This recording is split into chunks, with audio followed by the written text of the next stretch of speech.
Tonight we look at the path to 270, the number of electoral votes necessary to win the Electoral College and the presidency. America's Newsroom co-anchor Bill Hemmer, who will be on the billboard on election night, charts the path with the help of our brand new augmented reality feature. Brett, thanks and good evening. And this is what we believe the state of play is. Everything you see in yellow behind me, we believe it's a toss-up. That Iowa poll from Saturday night notwithstanding, we still believe Nevada and Arizona in the Southwest, Georgia, North Carolina in the Southeast, and then all these blue wall states, Wisconsin, Michigan, and Pennsylvania are up for grabs.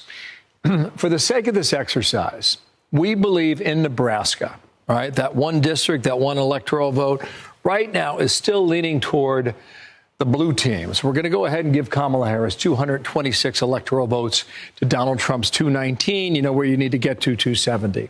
So let's look at the path to 270. And under this scenario, what you're going to see here is the same numbers over there, right? You got Harris at 226 and Trump at 219. Now, you can slice this 100 different ways, but just for the purposes of this moment here, based on some of the polling and the early turnout in places like Georgia and the Peach State, we believe the 16 electoral votes in all likelihood will go to Trump come Tuesday. We also believe, based on some of the polling and the early votes and really the history in the Tar Heel State, we believe North Carolina will also go for the Trump team. What happens in that upper Midwest? What happens in that blue wall?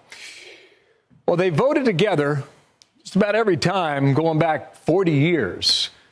So maybe Michigan's 15 electoral votes isn't just right for the picking right now, and it stays with the Democrats and Kamala Harris. And likewise, if they're going to vote the same way, maybe Wisconsin does as well. So right now we're at 251 Harris, 251 Trump.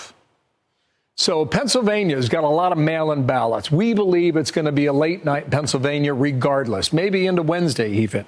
So in the Southwest, we've been watching the polling in Arizona and watching the early vote as well.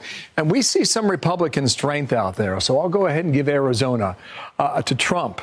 And that brings us to Nevada. Similar story. Early vote's been very strong for the Republicans. Democrats, they've got time to catch up. But for now, let's go ahead and give Nevada 6 electoral votes to Team Trump.